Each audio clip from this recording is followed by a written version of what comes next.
नमस्कार दोस्तों, welcome to तैयारी 360 IAS। मैं हूं चांद कुबा। दोस्तों, आज के अपने इस सेशन में हम बात करेंगे election to the president of India के प्रोसेस की। किस तरह से चुनाव में वोट डाले जाते हैं, कौन कौन इस चुनाव में वोट डालते हैं, प्रोपोर्शनल रिप्रेजेंटेशन सिस्टम क्या होता है, ये सारी चीजें समझेंगे और किन किन फॉर्मूला से MLAs एंड MPs की वोट्स को कैलकुलेट किया जाता है वो आज हम समझेंगे। मुझे उम्मीद है कि ये सेशन काफी फ्रूटफुल आपके लिए रहेगा। चलिए शुरुआत करते हैं आज के इस सेशन से।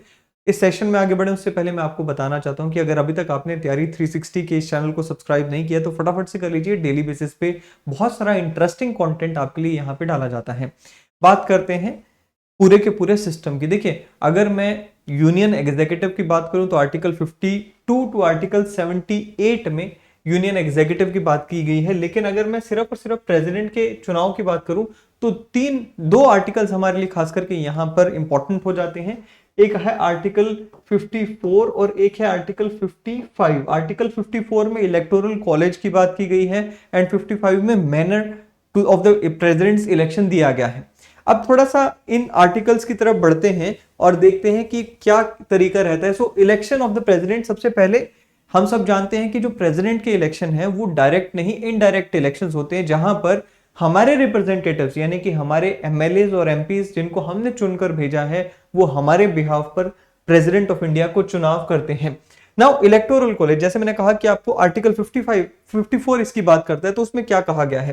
बड़ी इंटरेस्टिंग बात है। इसमें 3 लोगों को यहां पर जगह दी गई है इलेक्टोरल कॉलेज में। सबसे पहले तो elected members of both the houses of parliament, यानी कि लोकसभा एंड राज्यसभा के इलेक्टेड मेंबर्स। ये ध्यान रखें कि जो नॉमिनेटेड मेंबर्स हैं, चाहे वो राज्यसभा के हों या पहले लोकसभा के भी नॉमिनेटेड मेंबर्स हुआ करते थे, वो इस पूरे के पूरे चुनाव प्रक्रिया में हिस्सा नहीं ले सकते हैं। फिर elected members of state legislative assemblies, again nominated members are not allowed to participate. And तीसरा है the elected members of legislative assemblies of union territories of Delhi and Pondicherry. So ये 2 ही ऐसी यूटीज हैं जहां पे हमें लेजिस्लेटिव असेंबलीज देखने को मिलते हैं। इनके भी इलेक्टेड मेंबर्स को इलेक्टोरल कॉलेज का हिस्सा बनाया गया है। अब कौन कौन से ऐसे मेंबर्स हैं जो कि हिस्सा नहीं ले सकते हैं इन चुनावों में, तो जैसे मैंने आपको कहा, nominated members of parliament, nominated members of state legislative assemblies, nominated members of UTs of Delhi and Pondicherry, and both elected and nominated members of legislative councils of states wherever there are MLCs, वो इसमें हिस्सा नहीं ले सकते हैं। तीसरी बात ये कहते जी, where an assembly is dissolved. अब मान लीजिए कि कोई असेंबली डिसॉल्व हो जाती है और असेंबली के डिसॉल्व होने के तुरंत बाद प्रेसिडेंट ऑफ इंडिया के चुनाव आ जाते हैं। अब यहां पर यह नहीं कहा जा सकता कि क्योंकि नई असेंबली नहीं बनी है इसलिए वो जो डिसॉल्व्ड असेंबली के मेंबर्स हैं उन्हें ही पार्टिसिपेट करने दिया जाए इलेक्शंस में। ऐसा नहीं होगा। डिसॉल्व्ड असेंबली के जो मेंबर्स हैं they can not participate in the elections of the president of India. अब बात करते हैं uniformity in the scale of representation. अब देखिए, आर्टिकल 55 जो है उसमें मुख्य रूप से ये जो अभी हम बातें डिस्कस करेंगे आर्टिकल 55 में कही गई हैं। सबसे पहली जो बात कही गई है कि इलेक्शंस को इस तरह से कंडक्ट कराया जाएगा so that there are 2 kinds of uniformities. पहली यूनिफॉर्मिटी तो है within the states, right, and दूसरी यूनिफॉर्मिटी है बिटवीन द पार्लियामेंट, यानी कि members of Parliament and members of state legislative assemblies. पहली यूनिफॉर्मिटी की अगर मैं बात करूं तो पहली यूनिफॉर्मिटी में इस तरह से vote value of each MLA calculate की जाती है सो दैट हर MLA अपनी स्टेट के जो वोट्स हैं वो इस प्रोपोर्शन में हो कि उसकी स्टेट और जो बाकी स्टेट्स हैं उनमें एक यूनिफॉर्मिटी निकल कर आए। कैसे यूनिफॉर्मिटी निकल कर आए आप इसे समझेंगे। सो वोट वैल्यू को कैसे कैलकुलेट करते हैं पहले ये समझ लेते हैं। अब वोट वैल्यू को कैलकुलेट करने का एक फॉर्मूला दिया गया है। इसमें बताया गया है कि हर MLA की वोट वैल्यू को कैलकुलेट करने के लिए total population of the state divided by the total number of elected members of the legislative assembly of that state into में 1/1000। Now this is the formula how we calculate the value of MLA's vote. So एक example हम यहां पे लेते हैं, let's say Haryana. अब ये hypothetical example है। 2 करोड़ की पॉपुलेशन है, राइट, एंड लेट्स से 100 यहां पे MLAs हैं। अब यहां पे वोट वैल्यू कैसे काउंट की जाएगी, तो यहां पर हम लिख लेते हैं, हरियाणा का एक एग्जांपल ले लेते हैं। 2 करोड़ की पॉपुलेशन है। अब ये जो 2 करोड़ की पॉपुलेशन है, ये मैंने यहां पे 2 करोड़ लिखा। इसका फॉर्मूला क्या था, 2 करोड़ की पॉपुलेशन डिवाइडेड बाय जितने MLAs हैं इनटू में 1/1000 का ये नंबर रहेगा। तो यहां पर ये जो 1/1000 का नंबर रहेगा, इसको अगर हम फॉर्मूले का रिजल्ट निकालें तो क्या होगा, ये हमारा जो वोट वैल्यू है निकल कर आ गई, यानी कि हरियाणा के एक एमएलए की जो वोट वैल्यू है वो कितनी निकल कर आ गई, 200 निकल कर आ गई। अगर हम यूपी का एग्जांपल ले लें, एक हाइपोथेटिकल सा एग्जांपल ले रहा हूं, मान लीजिए 20 करोड़ की यहां पर जो है पॉपुलेशन है, राइट नाउ डिवाइडेड बाय 400 जो एमएलए हैं इनटू में 1/1000 जो हमारा फॉर्मूला कहता है। सो सिंपल सी बात है, हमारा जो फॉर्मूला है वो यहां पर जो वोट वैल्यू निकल कर आ रही है वो 500 की वोट वैल्यू निकल कर आ रही है। Now one MLA from UP has a vote value of 500, one MLA from Haryana has a vote value of 200, which is in proportion to the population they represent, right? So इस तरह से ये uniformity इन representation लाने की बात की गई है, पैरिटी इन रिप्रेजेंटेशन लाने की बात कही गई है। अब हमारे जितनी भी स्टेट्स हैं, 28 स्टेट्स एंड यूटीज, 2 यूटीज के जो एमएलएस हैं, उन सबकी वोट्स को जोड़ लिया जाता है। नाउ लेट्स से हमारे जितनी भी स्टेट्स एंड यूटीज हैं उन सब की, अब देखिए हरियाणा में हमने कहा जी 100 एमएलएस हैं, 100 एमएलएस, एक एमएलए की वोट कितनी आ रही है, 200 की आ रही है। 100 एमएलएस की वोट कितनी आ जाएगी, सो 100 इंटू में 200 हो गया, राइट। सो ये आ गया जी हमारा लगभग 20,000 टोटल हरियाणा के एमएलएस की वोट्स आ गई। अब इसी तरह से ये जो यूपी के एमएलएस हैं उनकी वोट्स को कैलकुलेट कर लिया जाएगा, इसी तरह से जो बाकी की स्टेट्स हैं उनकी वोट्स को कैलकुलेट करके टोटल एमएलएस की वोट्स को निकाल लिया जाएगा। ये जो टोटल एमएलएस की वोट्स हैं, अब मान के चलते हैं कि ये जो टोटल एमएलएस की वोट्स हैं वो आ गई let's say 20 lakh, right. Now ये जो टोटल एमएलएस, हमारे जितने भी एमएलएस हैं, इलेक्टेड एमएलएस, चाहे वो हमारी स्टेट्स के हो या फिर UT of Delhi and Pondicherry के हो, उनकी जो वोट वैल्यू है वो मान के चलिए कि भाई कितनी आ गई, 20 लाख उनकी टोटल वोट वैल्यू आ गई। अब ये मैंने यहां पे क्यों लिखा, क्योंकि ये हमारे एमपीस की वोट वैल्यू को निकालने में मदद करेगी। कैसे मदद करेगी, देखिए हरियाणा और बाकी जितनी भी स्टेट्स हैं उनके एमएलएस की वोट वैल्यू कितनी आ गई, 20 लाख। हमने अभी ये कहा था कि भाई जितनी there has to be a parity between the union, that is union हमारे कौन है, MLAs, sorry MPs and states. States को कौन रिप्रेजेंट करता है, MLAs. So there has to be a parity between both. हमने अभी दो तरह की पैरिटीज की बात की थी ना, कि भाई पहली पैरिटी होगी किसमें, स्टेट्स में। स्टेट्स की पैरिटी कैसे आती है, जो हमने फॉर्मूला देखा, हमने वहां पे इस तरह से vote value of each MLA calculate कर ली कि भाई हर एमएलए अपनी स्टेट की प्रोपोर्शनेट जो पॉपुलेशन है उसको रिप्रेजेंट करे। दूसरी जो पैरिटी की हमने बात की है वो है पार्लियामेंट एट वन हैंड, यानी कि union at one hand and states at the other hand. So यहां पर पैरिटी लाने के लिए इन्होंने क्या किया, यहां पे पैरिटी लाने के लिए इन्होंने कहा कि सबसे पहले एमएलएस की टोटल वोट्स को काउंट कर लो, उतना ही जो वेटेज है वो एमपीस की वोट को दे दो। सो एमपीस की टोटल वोट की वैल्यू कितनी होगी, एक एमपी की वोट वैल्यू कितनी होगी, तो कहता है जी total value of all the votes of MLAs जो हमारे फॉर्मूला से निकल कर आई 20 lakh divided by total elected members of Parliament. So elected members of Parliament में हमारे राज्यसभा एंड लोकसभा के जो इलेक्टेड मेंबर्स हैं ये आ जाएगा। That will lead us to, so for the sake of simplification we can take it at let's say 750, right. Now अब divide कर दो 20 लाख से, वो हमारी जो है क्या निकल कर आ जाएगी, वो हमारे एक एमपी की वोट वैल्यू निकल कर आ जाएगी।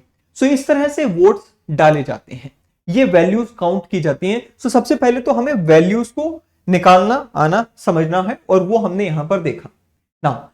दूसरी जो बात आर्टिकल 55 में की गई है वो ये कि हर जो चुनाव होता है प्रेसिडेंट का, इसमें जो मेथड है, अब देखिए फर्स्ट पास द पोस्ट है, वो जो जनरल इलेक्शन है वो एक first pass the post system से वहां पे चुनाव डाले जाते हैं। लेकिन अगर हम प्रेसिडेंट इलेक्शन की बात करें तो यहाँ पे proportional representation by means of single transferable vote का सिस्टम आ जाता है ना। इस सिस्टम में कैसे काम किया जाता है, चलिए उसको देखते हैं।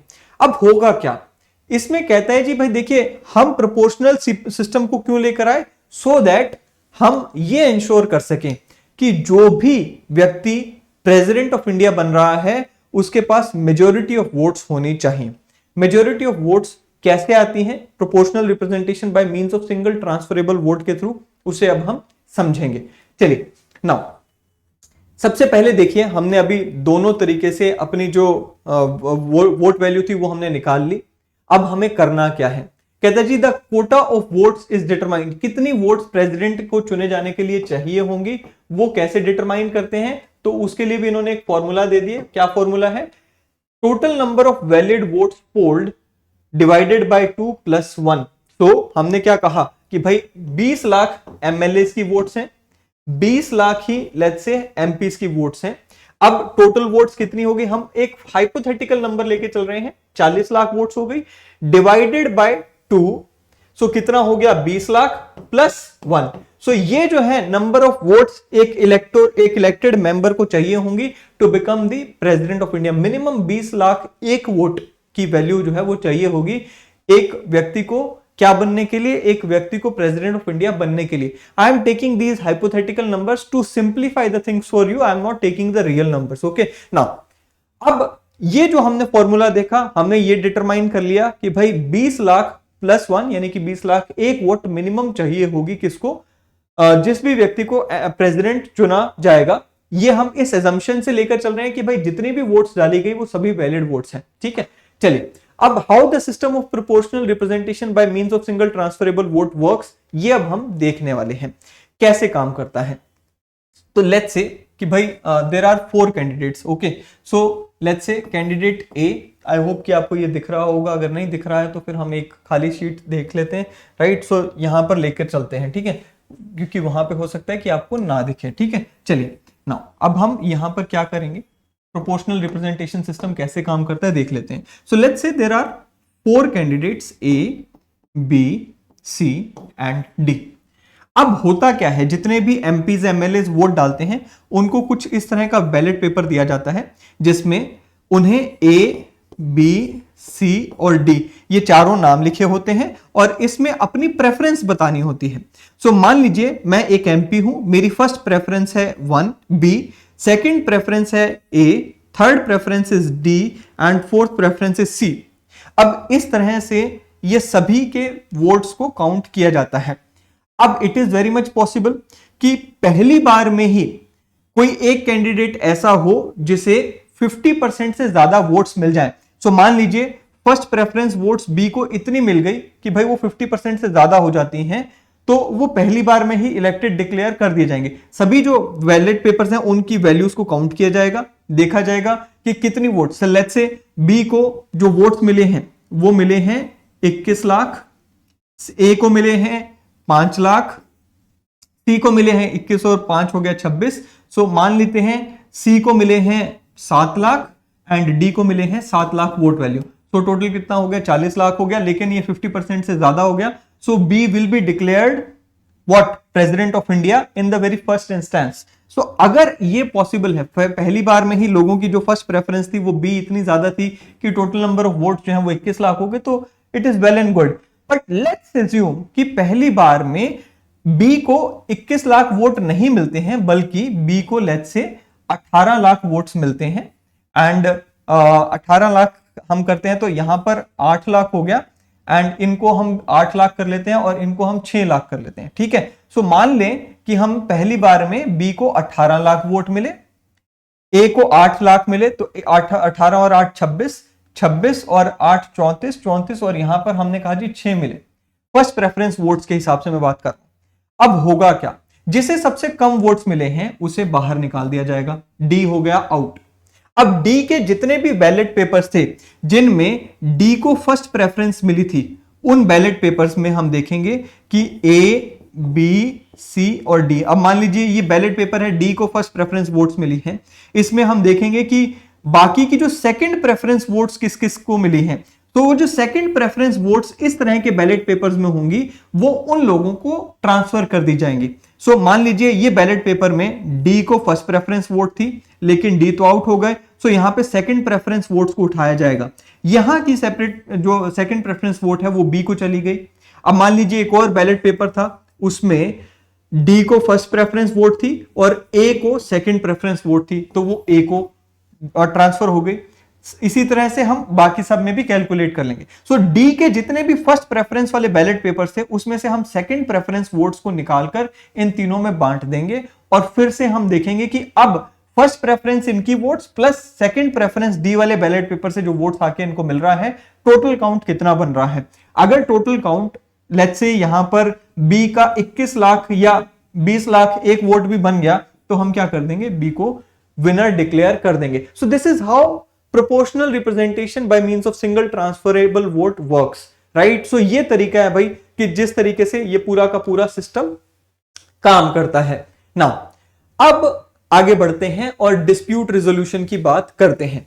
डिस्प्यूट रिजोल्यूशन के केस में यहां पर स्पष्ट किया गया है हमारे संविधान में कि प्रेसिडेंट के चुनाव से जुड़ा हुआ कोई भी डिस्प्यूट होगा वो सारे के सारे कहां जाएंगे, सीधा के सीधा वो सुप्रीम कोर्ट में जाएंगे। So all the disputes or doubts in connection with the election of the president are inquired into and decided by the Supreme Court, and Supreme Court का decision जो है वो final होगा।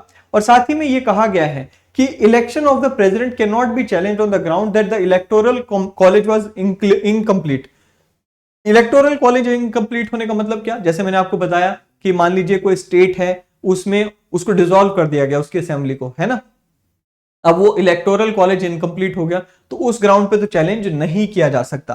तीसरा यहां पर क्या कहता है कि अगर मान लीजिए किसी प्रेसिडेंट के इलेक्शंस को वॉइड डिक्लेयर कर दिया जाता है तो उनके जो चुनाव हुआ था तब से लेकर वॉइड डिक्लेयर करे जाने की जो डेट है इसके बीच में उन प्रेसिडेंट ने जो भी एक्शंस लिए हैं उन्हें छेड़ा नहीं जा सकता, उनको they will remain in force as it is, उन्हें इनवैलिडेट नहीं किया जा सकता।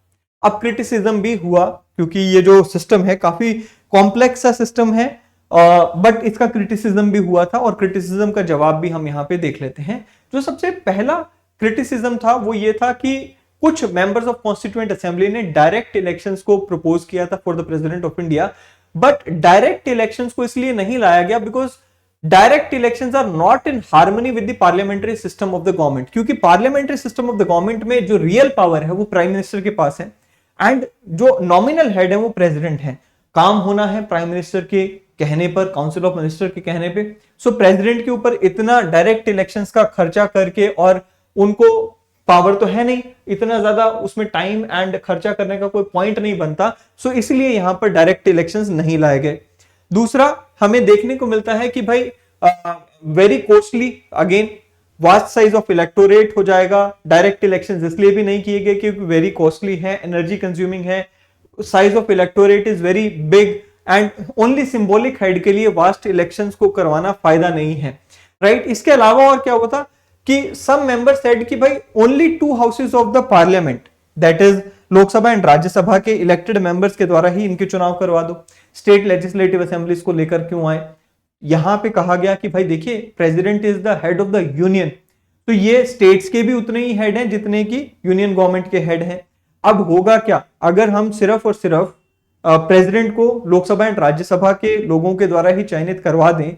अब मान लीजिए वहां पे एक ही पार्टी डोमिनेट कर रही है और स्टेट्स की जो लोकल पार्टीज हैं वो वहां पे है ही नहीं, तो इसमें ट्रू रिप्रेजेंटेशन नहीं निकल कर आएगी, जबकि प्रेसिडेंट जो है उनके डिसीजन स्टेट को भी इक्वली इंपैक्ट करते हैं जितना कि यूनियन गवर्नमेंट को इंपैक्ट कर जाते हैं। तो ये एक फिजिबल चीज नहीं थी, इसलिए हमने स्टेट्स को भी इसमें रखा, राइट। सो ये यहां पर कुछ चीजें निकल कर आई। इसके अलावा कुछ और क्रिटिसिज्म है, जैसे कि प्रोपोर्शनल रिप्रेजेंटेशन नहीं कहा जाना चाहिए, दैट इज अ मिसनोमर, क्योंकि प्रोपोर्शनल रिप्रेजेंटेशन टेक्स वेयर 2 और more seats are there to be filled, but हमारे इस केस में केवल एक ही वैकेंसी है। सो ये एक इसका क्रिटिसिज्म था। दूसरा यहां पर क्या क्रिटिसिज्म है कि it could be better if a preferential और ऑल्टरनेटिव वोट सिस्टम इसको कहा जाता rather than proportional representation system इसको कहा जाए। And expression that is single transferable vote is also objected because हर व्यक्ति यहां पे अपनी प्रेफरेंसेस भरता है। सो सिंगल ट्रांसफरेबल वोट वो होती है जहां पर एक ही वोट होती है, वो आगे ट्रांसफर होती जाती है, लेकिन यहां पर हर जो इलेक्टर है वो अपनी प्रेफरेंसेस भरता है। सो ये भी एक ऑब्जेक्शन उठा था कि भाई आप सिंगल ट्रांसफरेबल वोट क्यों कहते हो, यहाँ पे तो मल्टीपल वोट से एक इलेक्टर डालता है। But these are not significant criticisms, बस ये मिसनॉमर्स के ऊपर क्रिटिसिज्म्स हैं। सो ये इस चीज में इतना ज्यादा जाने की जरूरत नहीं है। ये था जी इलेक्शन ऑफ प्रेसिडेंट किस तरह से कंडक्ट कराया जाता है, क्या उसका क्रिटिसिज्म है, क्या उसका तरीका है। आई होप कि मैं चीजों को आपके लिए आसान कर पाया हूँ। वीडियो पसंद आए तो चैनल को लाइक एंड सब्सक्राइब करना ना भूलें, शेयर करना ना भूलें इस वीडियो को। अगले सेशन में मिलेंगे। Till then thank you, have a great day ahead.